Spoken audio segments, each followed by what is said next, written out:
मेरे प्यारे बच्चे एवं बच्चियों, आप सबका मेरे YouTube चैनल में स्वागत है। आप लोग एग्ज़ाम रेस सीरीज़ में जो कंटिन्यू बने हुए हैं वो अभी तक समझ में ले लिए होंगे कि उनको किस तरह से प्रश्नों को पढ़ना है और किन प्रश्नों को छोड़ना है। साथ ही बोर्ड में आने वाले जितने इम्पोर्टेंट प्रश्न हैं, मेरी कोशिश यही है कि मैं आप लोगों को उन सारे इम्पोर्टेंट प्रश्नों से रूबरू करा दूं और आप लोग अच्छे से उसको पढ़ सकें। यदि आप लोग मेरे चैनल में पहली बार बने हुए हैं तो सबसे पहले उसको सब्सक्राइब कर लीजिए और उसके बाद बेल आइकन को दबा दीजिए, जिससे आप लोगों को हमेशा मेरा अपडेट मिलता रहेगा और आप लोग अच्छे से पढ़ पाएंगे और पढ़ के अपना क्लास 10th का जो स्कोर है वो अच्छे से कर पाएंगे। तो चलिए आप स्क्रीन की ओर देखिए। आप लोगों को मैं ये निर्देशांक ज्यामिति के अंतर्गत जो कि हमारे चैप्टर 6 में है, उनमें आने वाले सारे इंपॉर्टेंट प्रश्नों को आप लोगों को अपडेट करता हूं।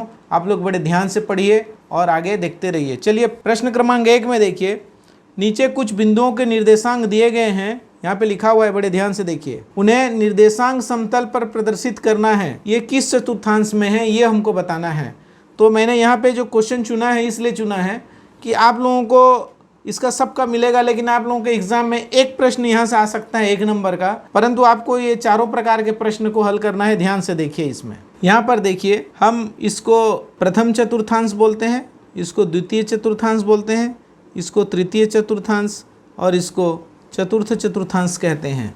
इस आधार पे हम लोग अब यहाँ पर दर्शाएंगे कि जैसे 3 और 4 है, यहाँ पर 3 4 कहाँ पर होगा। 3 4 का मतलब ये हुआ, ये x अक्ष और y अक्ष के निर्देशांक को दर्शाते हैं इस तरह से। तो यहाँ पर देखिए 3 और 4, यानी कि हमारा ये x अक्ष का निर्देशांक है 3 और y अक्ष का निर्देशांक है 4। तो 3 ये वाला पॉइंट 3 हो गया हमारा और y अक्ष वाला ये वाला हो गया हमारा 4। तो अगर हम इसको इस तरह से लेंगे, देखिए ये वाला पॉइंट जो होगा हमारा 3 और 4 होगा, पहला वाला। तो इस तरह से हम लोग देख रहे हैं कि इसको दर्शाना भी सीख गए आप लोग, और ये किस चतुर्थांश में है ये भी क्लियर हो गया कि ये फर्स्ट चतुर्थांश में है। ये इस तरह से हम लोग दर्शा सकते हैं। दूसरी बात देखिए, यहाँ पर क्वेश्चन नंबर 2 पर जाइए, उसी का फर्स्ट का -5 और 6। -5 यहाँ पे आता है देखिए, और 6 जो है y अक्ष का निर्देशांक है, जो कि यहाँ पे देखिए लिखा नहीं है। यहाँ पे हम लोग 6 नंबर पे चलते हैं। तो यहाँ पर देखिए ये इस चतुर्थांश में आ रहा है। क्या था इसका? -5 और 6, ये दूसरा नंबर वाला था। ये कौन से चतुर्थांश में आ रहा है? देखिए ये द्वितीय चतुर्थांश में आ रहा है, इसलिए इसका आंसर क्या हो जाएगा? द्वितीय चतुर्थांश हो जाएगा, इसका प्रथम चतुर्थांश हो जाएगा।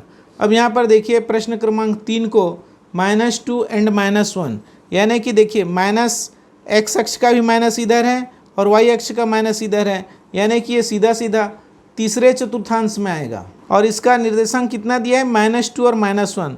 -2 x अक्ष का होता है और -1 इसका होता है। तो ये जो बिंदु होगा ये तीसरा नंबर क्वेश्चन के लिए हुआ हमारा -2 और -1, जो कि हमारे तीसरे चतुर्थांश में आता है।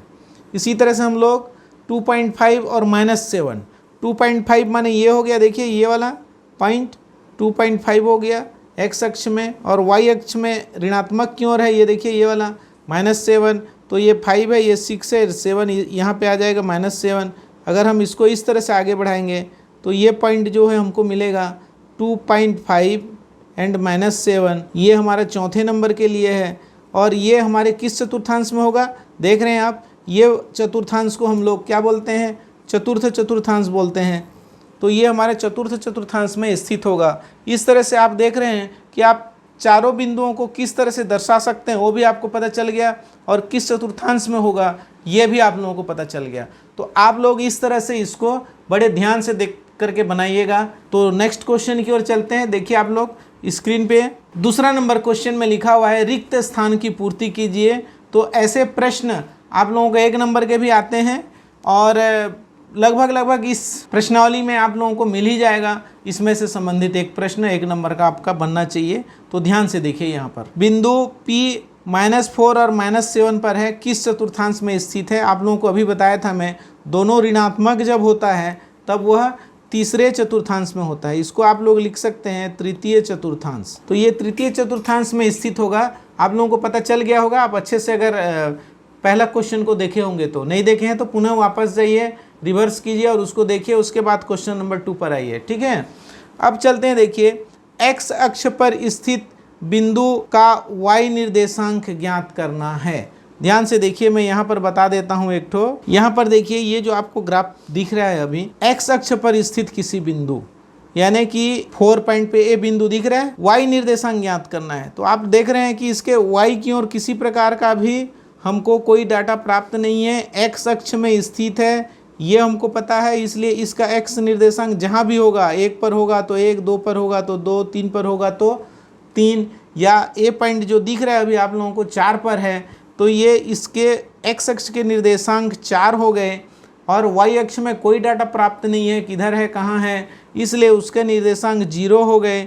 इस तरह से 4, 0 इसका लिया गया है, चौथे नंबर पर स्थित है। तो इस तरह से अगर कोई नहीं दिया गया है, सिर्फ एक्स अक्ष कहा गया है, इसका मतलब एक्स और 0 इसके निर्देशांक हो जाएंगे, वाई निर्देशांक 0 हो जाएगा, 0 हो जाएगा। अगर एक्स अक्ष में स्थित है तो उसका वाई निर्देशांक 0 हो जाता है। इसी तरह से वाई अक्ष पर स्थित बिंदु का एक्स निर्देशांक ये भी 0 हो जाएगा। इस बात को भी ध्यान में हमको रखना है। अब चलते हैं, देखिए तीसरा नंबर पे देखिए, निर्देशांक समतल पर दोनों अक्ष परस्पर, यहाँ पर देखिए ये एक ठो एक्स अक्ष है और ये वाला हमारा वाई अक्ष है।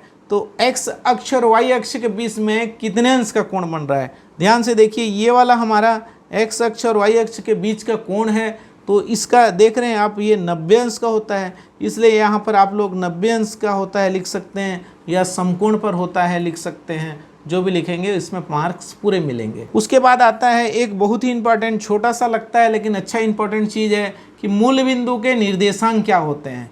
तो मूल बिंदु का निर्देशांक माने देख लो भाई, यहाँ पर ये हमारा मूल बिंदु है, आप ग्राफ पर अच्छे से देखिए, और मूल बिंदु में एक्स का भी 0 है और वाई का भी 0 है। इसका मतलब क्या हुआ? मूल बिंदु के निर्देशांक 0, 0 होते हैं। तो इस तरह से आप बहुत सारे इंपॉर्टेंट ऐसे खाली स्थान के प्रश्नों को भी आप लोग कई बार मेरे पिछले वीडियो में भी पढ़े हैं और इसमें भी आप अभी पढ़ रहे हैं। तो आप आशा कीजिए कि इस तरह के प्रश्न आते हैं और आपको और भी ऐसे प्रश्न मिलें तो बिल्कुल पढ़ डालिए, आपको 100% गारंटी है कि 1 नंबर इसमें से मिलेगा ही मिलेगा। अब चलते हैं प्रश्न क्रमांक 3 पर। बहुत ही इंपॉर्टेंट है और सामान्य और सरल है। आप लोगों को ऐसे प्रश्न आएंगे परीक्षा में 2-3 नंबर के, और ये प्रश्न आपसे आसानी से बनेंगे। थोड़ा सा केयर करना है, वर्ग रहता है, वर्गमूल रहता है, उसको निकालना है, बड़े आसानी से आपको मिल जाएगा। तो यहाँ पर देखिए, हमको 2 बिंदु दिया गया है, यहाँ पर दिया है ए का मान दिया है 1, 2 और बी का मान दिया है 4, 6, यानी कि हमारे चतुर्थांश में 2 बिंदु हैं कहीं पर, इस तरह से ए और बी, उनके बीच की दूरी ज्ञात करना है, यानी कि 2 बिंदुओं के बीच की दूरी ए बी। आप लोगों को सूत्र याद होगा, अच्छी बात है, नहीं होगा तो कोई बात नहीं, यहाँ पे आप लोग देख लीजिए और उसके बाद याद रखिए। तो 2 बिंदुओं के बीच की दूरी ए बी बराबर होता है वर्गमूल x2 माइनस x1 का whole square plus y2 minus y1 का होल स्क्वायर। इसका मतलब क्या है? आप ध्यान से देखिए, ये a का निर्देशांक जो है वह x1 y1 हुआ और b का जो निर्देशांक है यहाँ पर x2 y2 हुआ। तो इस तरह से हमको लेकर के चलना है। x1 y1 x2 y2 क्या होगा ये आप लोगों को पता हो गया। अब ध्यान से देखिए और मान भर देते हैं, बड़े आसानी से सरल से हल हो जाता है। तो ध्यान से देखिए, ये बराबर का बराबर लिख लिए, वर्गमूल का वर्गमूल चिन्ह लगा दिए। x2 कहाँ पर है? पकड़िए, इसका फर्स्ट वाला 4 माइनस इसका फर्स्ट वाला 1 का ये होल स्क्वायर हो गया, प्लस y2 इसका सेकेंड 6 माइनस y1 इसका सेकेंड ये 2 हो गया। आ गई बात समझ में? आप बड़े केयर से देखते रहिए। ये बराबर हो गया, ये वर्गमूल का वर्गमूल, 4 में से 1 गया तो क्या आया? 3 का वर्ग धन 6 में से 2 गया तो 4 का वर्ग। आप लोग जान रहे हैं 3 का वर्ग कितना होता है? 9 होता है, और 4 का वर्ग कितना होता है? 16 होता है। दोनों को जोड़ने से कितना होता है? 25 होता है। तो इस तरह से वर्गमूल 25 हुआ, और 25 का वर्गमूल निकालेंगे तो कितना आता है? आपको तो मालूम ही होगा, 5 आता है। तो दोनों के बीच की दूरी जो हुआ, ए से बी तक के बीच की दूरी 5 इकाई होगा। ठीक है, ये जो निर्देशांक दिया हुआ था, इन दोनों के बीच की दूरी आपने क्या निकाल लिया? 5 इकाई निकाल लिया। ये इसका आंसर हो गया। तो बहुत ही सरल है, आपने देखा। ऐसे ही प्रश्न आपके परीक्षा में आते हैं, भले यही प्रश्न आए या ना आए, ऐसे प्रश्न आते हैं। तो नेक्स्ट क्वेश्चन 4 पे चले जाते हैं हम लोग। देखिए, अभी जो हमने हल किया था 2 बिंदुओं के बीच की दूरी, उसी का यहाँ पे इस्तेमाल करेंगे। यहाँ पे थोड़ा सा प्रश्न को हल्का सा एडवांस बनाया है। एडवांस माने थोड़ा सा और आगे का स्टेप। ध्यान से देखिए, मैं इसको समझा देता हूँ। वाई अक्ष पर एक ऐसा बिंदु है, मैंने आपको अभी अभी बताया था कि y अक्ष पर स्थित कोई बिंदु है तो उसका निर्देशांक क्या होगा, उसको ज्ञात करना है। मैं यहाँ पर एक छोटा सा चित्र बनाता हूँ, इसको ध्यान से देखिए। ये y अक्ष है और ये x अक्ष है, ये y डैश और ये x डैश है।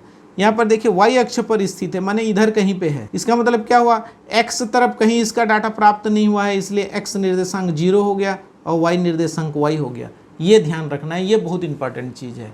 अगर इसको आप जान गए तो यहाँ पे और मिस्टेक नहीं करेंगे। यहाँ पर बिंदु A का दिया है और B का दिया है, इससे हमारा जो इसको C मान लेते हैं, हमारा जो y अक्ष पर स्थित बिंदु है उसको C मान लेते हैं और C से उसकी दूरी निकाल लेंगे। ध्यान से देखिए, माना कि y अक्ष पर स्थित बिंदु C का निर्देशांक 0y है। अब इस आधार पर हम लोग कह सकते हैं हमको क्या चाहिए, प्रश्नानुसार AC बराबर BC, माने A से C तक की दूरी, B से C तक की दूरी। इसको आप पलटी करके भी लिखें तो कोई फर्क नहीं पड़ेगा, CA बराबर CB। अब हम क्या करेंगे, दो बिंदुओं के बीच की दूरी का सूत्र आप लोग जान रहे हैं, ठीक है। तो आप चाहें तो एक बार लिख सकते हैं, दो बिंदुओं के बीच की दूरी वर्गमूल x2 माइनस x1 का whole square plus y2 minus y1 का होल स्क्वायर। इस तरह से आप दो बिंदुओं के बीच की दूरी का सूत्र लिख लिए। अब आपको क्या करना है, CA निकालना है, यानी कि C बिंदु और A बिंदु पर ध्यान देना है। तो C बिंदु का निर्देशांक क्या है, 0y, और A बिंदु का निर्देशांक क्या है, देखिए 6 और 5। इन दोनों की बीच की दूरी निकालना है और इन दोनों बीच की दूरी जो है वह किधर के बराबर है, इधर के लिए देखिए ध्यान से क्या करना है, C का निर्देशांक क्या है, 0y है और इसकी दूरी B से लेना है हमको -4 और 3। इस पॉइंट को आपको नहीं लिखना है, ये खाली आपके समझ के लिए मैंने इसको क्या किया बता दिया। ये हमारे दिया है, मैं आ गया है, ये दिया है ये। अब यहाँ पर देखिए बड़े आराम से हम लोग इसको हल कर सकते हैं और बढ़िया से बनाएंगे। ध्यान से देखना, ये वर्गमूल होता है इसका x2, मैंने सीधा सीधा मैं बताया था इसका। ये दूसरा वाला को पकड़ो 6 माइनस ये पहला वाला को पकड़ो 0, ये वर्ग हो गया। फिर प्लस इसका दूसरा को पकड़ो 5 और इसका दूसरा को पकड़ो y, इसका वर्ग, ये हो गया। इसी तरह से इसमें लेकर के जाएंगे बराबर वर्गमूल, इसका दूसरा को पकड़ो -4 और इसका पहला को पकड़ो -0, ये इसका वर्ग हो गया। फिर प्लस इसका दूसरा 3 हो गया और इसका दूसरा y हो गया, ये हो गया, ठीक है। अब यहाँ पर ध्यान से देखिए, दोनों तरफ वर्गमूल होने की वजह से ये वर्गमूल और ये वर्गमूल कैंसिल हो गया। इस बात को आप लोगों को ध्यान में रखना है, ठीक। नेक्स्ट स्टेप में क्या होता है, देखिए 6 में शून्य घटाने से 6 ही बचता है और 6 का वर्ग 36 होता है, ठीक है। प्लस यहाँ पे ध्यान में रखना है a माइनस बी के होल स्क्वायर का सूत्र यहाँ पे लगेगा। तो पहला हो गया 5 × 5 = 25 धन y का वर्ग ऋण पहले दूसरे के गुणा का दुगुना, यानी कि 5 दूनी 10 y, ये बराबर ऋण 4 ऋण 0, परिणाम ऋण 4 आता है। ऋण 4 का वर्ग माने 4 × 4 = 16 हो गया। फिर धन, यहाँ पर भी उसी बात को ध्यान में रखना है, 3 × 3 = 9 हो गया, धन y का वर्ग हो गया और फिर पहले दूसरे गुणा का दुगुना माने कि ऋण 3 दूनी 6 y हो गया।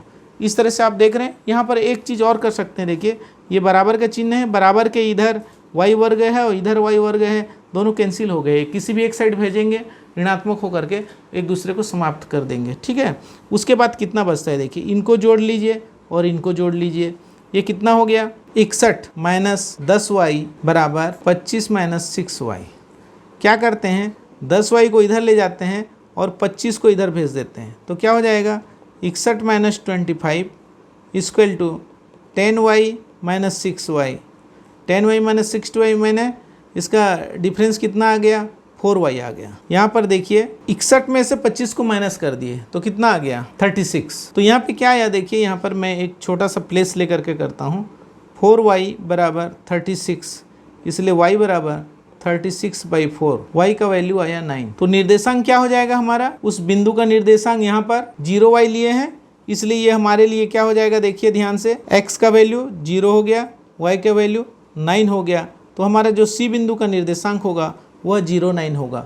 इस तरह से आप बड़े आसानी से बना सकते हैं और दिए गए प्रश्नों को हल करने में आप इस तरह से उपयोग कर सकते हैं सूत्रों का। आगे चलते हैं, देखिए बिंदु 3, 4 की मूल बिंदु से दूरी ज्ञात कीजिए।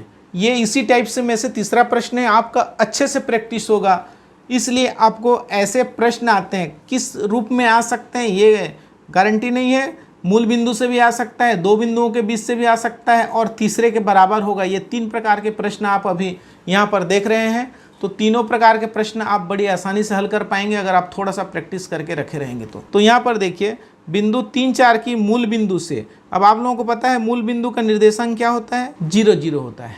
अब 0 0 से हम लोग 3 4 तक की दूरी को निकालेंगे। तो इसके लिए क्या हो गया, इसको a मान लो, इसको b मान लो। इसका मतलब क्या हुआ, दो बिंदुओं के बीच की दूरी AB बराबर वर्गमूल 3 - 0 का स्क्वायर प्लस 4 - 0 का स्क्वायर। यहाँ पर मैं सूत्र को लिखा नहीं हूँ, आप लोग सूत्र को एक बार जरूर लिखिए, चूँकि आप जिससे हम पूरा हल करते हैं आप लोगों को ऐसा सूत्र को पूरे उस प्रश्न के लिए लिखना जरूरी होता है और आप लोग लिखा कीजिए। चूँकि मैं आपको बार बार बता रहा हूँ इसलिए मैं इसको आप लोगों को नहीं लिख रहा हूँ फिर से। तो यहाँ पे क्या हो जाएगा, देखिए 3 का वर्ग मने 9 हो गया, 4 का वर्ग मने 16 हो गया। 16 9 कितना होता है, 25 होता है। इसका वर्गमूल निकालेंगे, आप लोगों को अभी अभी निकाले थे आप, इसका वैल्यू कितना होता है, 5 होता है। इसलिए यहाँ पर मूल बिंदु से जो दूरी होगा वह 5 इकाई होगा। ठीक है, तो इस तरह से आप बना सकते हैं। बहुत ही सरल प्रश्न आते हैं आप लोगों के परीक्षा में अगर आप लोग केयरफुली से पढ़ते रहेंगे तो इस तरह से आप लोग देख रहे हैं। यदि आप लोगों को पसंद आता है, समझ में आता है, तो आप शेयर और लाइक ज़रूर कीजिए। चूँकि आप शेयर करेंगे तो आपके मित्रों को भी फायदा होगा और लाइक करेंगे तो मेरे को खुशी मिलेगी और मैं आप लोगों के लिए बहुत अच्छा वीडियो बना करके भेजते रहूँगा और आप अपने बोर्ड के एग्ज़ाम में अपने नंबर बढ़ाने का पूरा प्रयास करते रहेंगे। आप बहुत अच्छे से पढ़ रहे हैं, इसलिए आप सब लोगों को बहुत बहुत धन्यवाद।